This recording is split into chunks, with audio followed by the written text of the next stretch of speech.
Good afternoon, everybody, and thank you for joining us for our weekly conversation on COVID-19 and what we're facing here in Nebraska. My name is Kayla Thomas, and once again, I'm joined today by Dr. Kelly Cawcutt. Dr. Cawcutt, thank you for being here. Thank you. It's a pleasure to be back again. Absolutely. We're getting used to doing this, but the information is changing week by week. So some credentials for Dr. Cawcutt. She is an infectious diseases specialist and a critical care physician. So she's definitely one of the people on the front lines getting information out to our other providers and, of course, caring for our patients as well. So thank you. Absolutely. I think a lot of people have been paying attention, and they have seen that number of cases growing pretty rapidly here in Nebraska. So is this what we were expecting, and are we ready for it? So I think that's a great question. You know, we talked the last time I was on about when the peak was coming and when we would see cases and what we expected. And we talked about the fact that based on modeling, there was some potential variations of when that peak could happen. So is it what we expected? It's within the realm of what we expected could happen. And we know for a fact, based on data from other countries and within the U.S. and other states, that the peak and surge, if you will, varies community to community, which we've touched on before. And so I think this is what we prepared for. We expected that this could happen. We've been prepared for this, and we continue to prepare for a possible surge, both within our community as these cases uptick, but also in a way to help support the greater state and, frankly, the greater area as we see more cases in other rural areas of other states that would potentially need assistance from a medical system. I want to take a quick break here because I know a lot of you may have questions. You can go ahead and put those in the comments, and if we can get to them live, we will. Otherwise, we'll go ahead and type in some responses after the fact. Again, this is a live chat for informational purposes only, so if you have any questions about your health or your medical condition, you want to direct those towards your primary care provider. Can't forget my important disclaimer. I think people have seen some of the articles about like the states where the rates are climbing, and Nebraska's been at one of the top of those lists, and that's something we don't want to see. But when it comes to things like PPE, staff, ventilators, are we ready? So the question of are we ready is yes. At least our institution, we are ready. We keep a very close eye on all of those things you mentioned, our PPE or personal protective equipment, our ventilators, our bed status, and we keep a very close eye on our staffing to make sure that we have adequate staffing, both from the standpoint of having healthy staff to take care of our patients, but also enough staff in the right areas. And that is something that's reviewed every day to make sure that as things change, as we've mentioned already, right, that things are rapidly changing, that we are as prepared as we possibly can be, knowing that every day is a bit unknown as we step into the next day. One of the other things that people have noticed here in Nebraska, and that they might not have expected, is that you would think Omaha, maybe being the most urban part, would be the area where we would see the most cases. That hasn't been the case. So why are some more rural communities seeing more cases? Right, so that's another really important question. And I think many people assumed that the rural areas would not be hit as hard. But many of those areas are considered to have essential workforce needs. So our farming industry and many of the plants that we've seen impacted are in more rural areas. And when those groups are still coming together, that's a potential high-risk scenario for the virus to spread and spread quickly. And that is a lot of what we're seeing in the rural part of the state.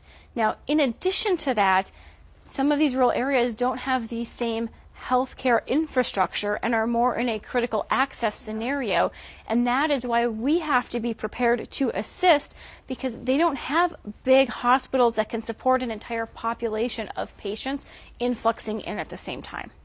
Starting Monday, some areas will be reopening, and some people may be going back to work for the first time. So for somebody that might be in that scenario, what advice would you have on how to do it safely if they haven't been out much yet? Sure. So I think that's a really important thing to discuss with your company first. So what are the safety precautions that your company or employer are recommending that you follow as things start to reopen? And I think it's very critical that we all take this very seriously, again, because as we mentioned, cases are still climbing.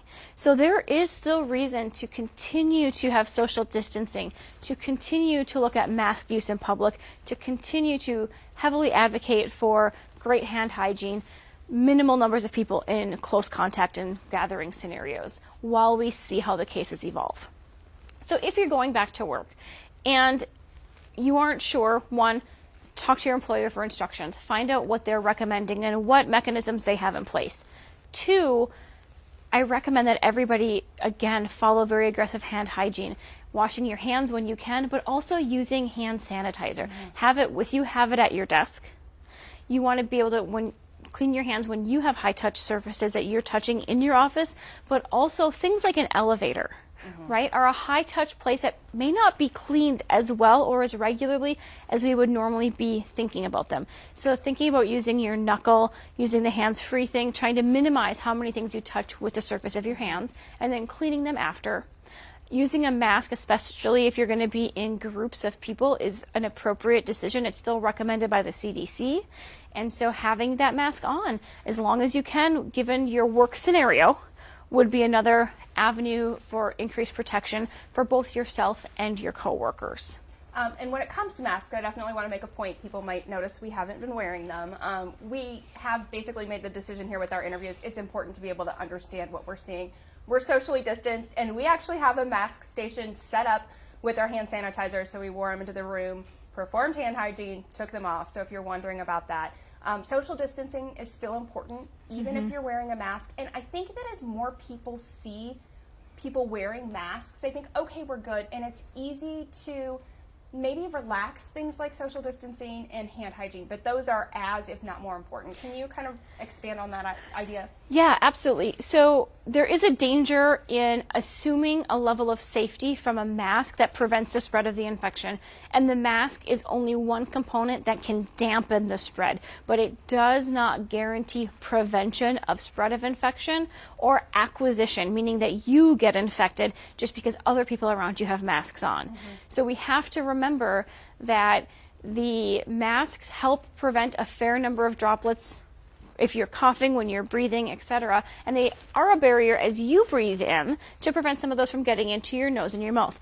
It does not guarantee that it does not end up on your hands or your gloved hands. Yes. And that you touch your face or your eyes, or you take your mask off and contaminate yourself and still could get infection. So again, remembering that all of these things, social distancing to limit the amount of droplets you're exposed to, masking, preventing some of the exposure from breathing and coughing, and great hand hygiene to prevent infecting yourself inadvertently by touching your face. PPE is maybe an expression a lot of people hadn't heard until this started. And it's not just a matter of having it, but it's also having and using it properly. And there are resources out there. Absolutely. So having a mask is helpful, but if you don't know how to safely take it on and off, and in the process of it, you're contaminating yourself, then you still maintain a significant risk of infection. And that's a critical thing actually in the hospital, that our frontline healthcare workers understand how to appropriately put them on, which we call donning, and take them off, which we call doffing, so that they don't accidentally risk infecting themselves or contaminating themselves in that process. And there are a lot of resources and instructions from our website to the CDC to the WHO. You can find a lot of information on how to safely use a mask, take it on and off, to wash them regularly if you're using a fabric mask, and to try to minimize that risk. And to understand that in some cases, if you're by yourself, it's okay to not wear the mask, to give yourself breaks. You are allowed to eat. That's one thing I think some people maybe have seen if they're driving around town making essential errands. They've seen people in cars wearing a mask by themselves. Yeah. Is that a necessity? So I think that's a great question. And no, I don't think it's necessarily a necessity, because when you're by yourself in a vehicle, right, you may cough, you may sneeze. There could be a chance that you have COVID-19 and you don't know, because we know there are some people who are asymptomatic. But when no one else is in the vehicle with you, the risk is fairly low if you have it that you would infect yourself again, right? Because you're already infected in that worst case scenario. The caveat to that in my mind is if you share that vehicle regularly with someone. So if you are driving around without a mask on and you don't wipe down or clean the car and you have any symptoms, and especially if you have symptoms or have been diagnosed with COVID and you should be staying home, but you have to drive to a medical appointment or something out of necessity.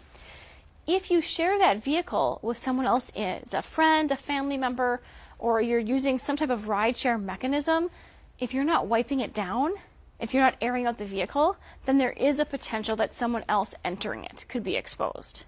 So I think that's the part to me that's really critical, is who uses the vehicle, how do you maintain it, but do you need to wear a mask all the time? No, but you need to have some common sense of, airing it out, leave the windows open if you were sick or were concerned and someone new who's otherwise healthy is coming in. Well, here in Nebraska, we know there's some changes coming, and people are watching us from around the country, so every state is different with restrictions. And there are some things like church gatherings, weddings, funerals, that, people might feel safe enough or might be compelled enough. If they're wearing a mask, what do people need to keep in mind to do those things safely? Right. Just because they're okay doesn't mean there still aren't precautions you should take, basically. Right, absolutely. And we have seen as gatherings evolved earlier in the course of this pandemic that is where virus spread. So if you are going to a social gathering of any sort, one, do your best to maintain a level of social distancing as you are able.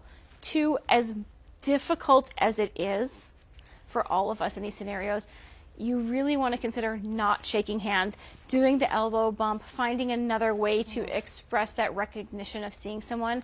And frankly, you may very well want to avoid things like hugs where you're really in close contact with people. So I think those are some of the things. And again, high gathering, high touch surfaces, those are going to be scenarios where you still want to have very aggressive hand hygiene. You want to be very cautious and careful. And you want to protect yourself and the people around you. Really a community effort from the group that's gathering. There's some procedures starting back up again, and there's still some necessary procedures that people need to come to the hospital or go to the doctor for. Yes. What would you say to people that feel a little leery about going to a medical institution? Right. So I think the first part is the necessary medical care.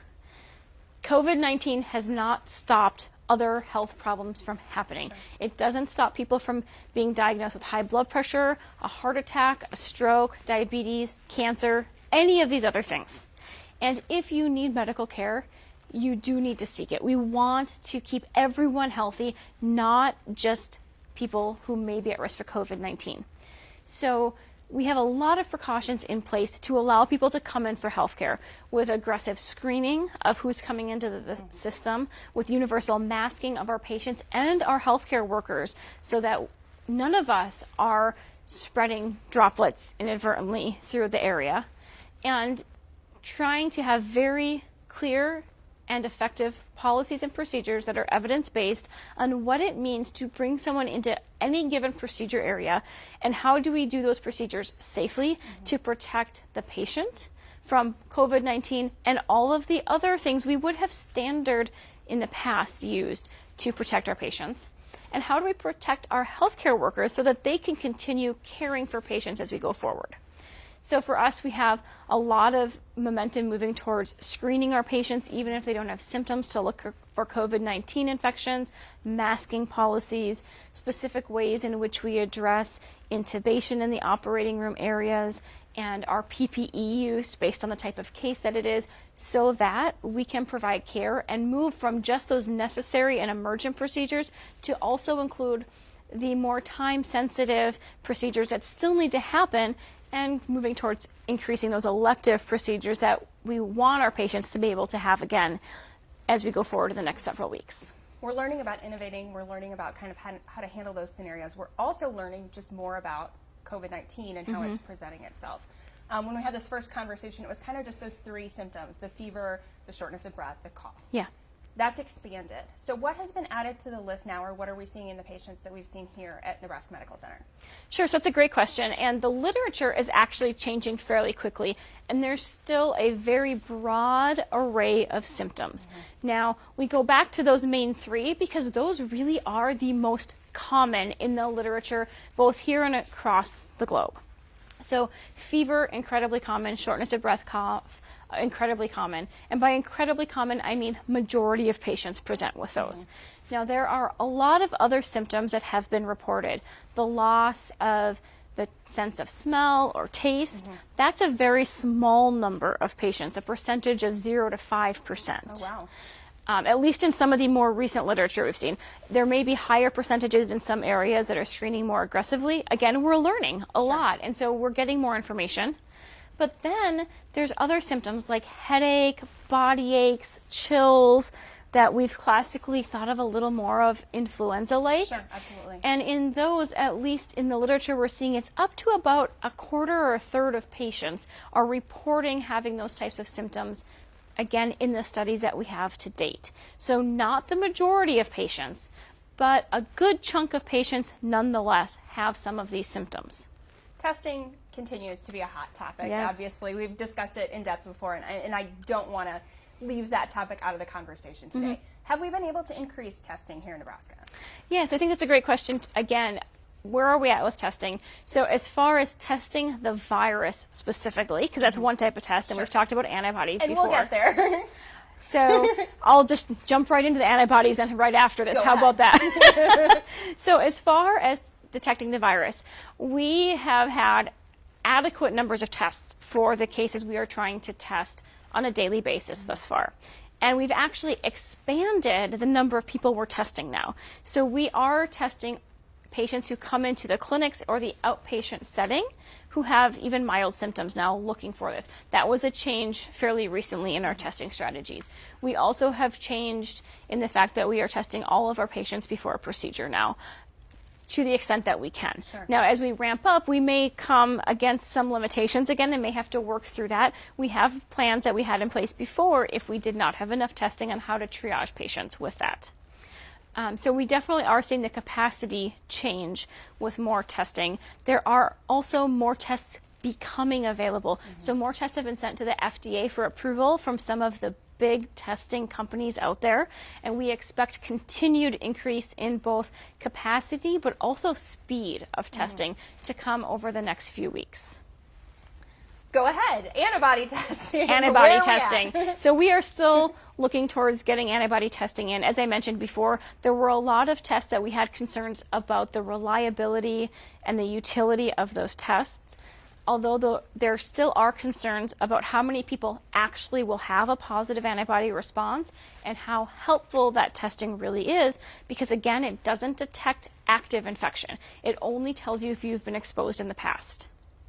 So with that in mind, we are bringing serology testing here. We will have antibody testing coming forward. We're working towards what that would look like and how we would implement that at the institution, but we are not ready for primetime use yet. We've not implemented it for patient screening thus far or for healthcare worker screening, but those are the things that we're talking about as we get the tests in-house. And I think right now is the time for people, especially here in Nebraska, to realize, yeah, we've been doing this a long time. We've been, practicing good hand hygiene. We've been practicing social distancing, but now's not the time to get lax about it. Right. We're seeing cases increase in this area and throughout the state. So we definitely don't want to say now's the time to relax. Now's the time to give up a little bit on that social distancing and be a little less strict about it.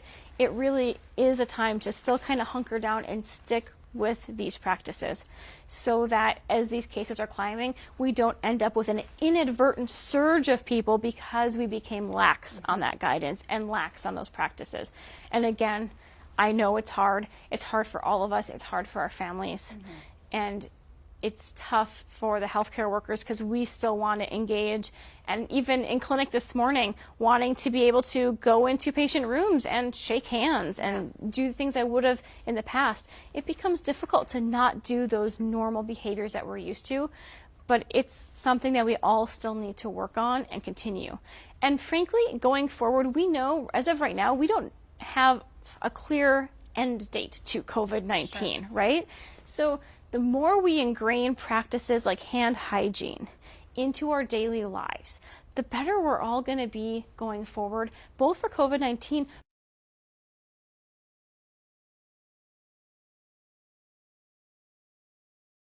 infections, like when we've had measles outbreaks in certain areas. These are all critical to prevention of infection overall. So I think not becoming lax, but actually just ingraining it into our norms at some level. I'm pretty sure 97% of the population has increased our hand washing time and technique. Yes. I do the circles, the in and out, the back of the hands. There's a lot of good videos out there now. But it's true. It's something that'll kind of change as our lifetime goes on. There was, I know, one question in the comments about antibody testing, which we addressed. If you have more questions, we'll go back in afterwards and go ahead and type answers to that. We don't want to take up too much of Dr. Cawcutt's time. But before I let you go, Yeah. I think people really want to know what it's like on the front lines for the workers, because you're, wearing the PPE constantly. You're facing this, and there is no end in sight. And I think we need to hear that you're doing okay. Yeah. And that you're seeing some victories. Right. So victories. Our healthcare workers are doing an amazing job. We don't have a lot of healthcare workers going out with infections or any other quarantine or COVID-19 infections, which, given the duration of time we've been doing this, is amazing. Yeah. So our healthcare worker force is healthy. We have adequate PPE, and we're using that aggressively. Now, that PPE does come at a cost. It can be very tiring, and we've actually seen, and I'm sure many people have seen it on media, news, so, social media photos, where there are people who've had some reactions or breakdown to some of the masks, and we're not impervious to that. So there's been a lot of continued innovation here with ear savers behind the ear to try to protect ears from the elastic bands. There have been headbands with buttons to try to help offload the pressure of where the mask sits. And I think we've really been trying to focus on, you need to wear that PPE appropriately, but you also need to be able to take breaks, as you mentioned earlier. Being in it constantly is also not good because, again, it wears on the skin and is difficult. And so I think those are some of the things we're now dealing with, is how do we optimize the use of this so that everyone is comfortable and safe, and we minimize any side effects of wearing PPE over long periods of time. I think the general public, as the masks have been recommended by the CDC, I had to pick up a prescription at Walgreens today, and literally every person in the store, except for 2 teenagers, were wearing their masks. No offense, just saying. And so I think the general public probably has a whole new respect for what our healthcare workers go through. We'll be back in a couple weeks. We're going to continue these conversations as we do weekly. Before we close out today, any final thoughts just for the people out there who are kind of wondering kind of how to get back out there? Yeah, I think the biggest thing is to realize we don't know when the cases are going to slow down yet. We don't know when we're going to see the stop. And so again, just like I've reiterated every time, thank you for sticking with us. Thank you for doing what's hard by maintaining social distancing as much as you can, by using the masks, by using the hand hygiene.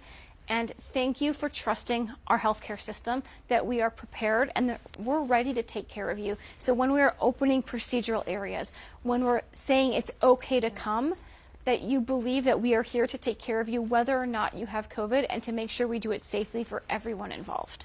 And we're using the input of Dr. Cawcutt and the entire team to keep those resources updated on our social media platforms, on our website, nebraskamed.com/COVID, so that you can get the information that you need as well. Because we know we're hearing this information a lot, but it's changing rapidly, and we're doing our best to keep you informed. So thank you for your time today. I know I want to hug her. I've seen her every week for like forever, but we'll go with maybe like an elbow. Virtual? Elbow. Right.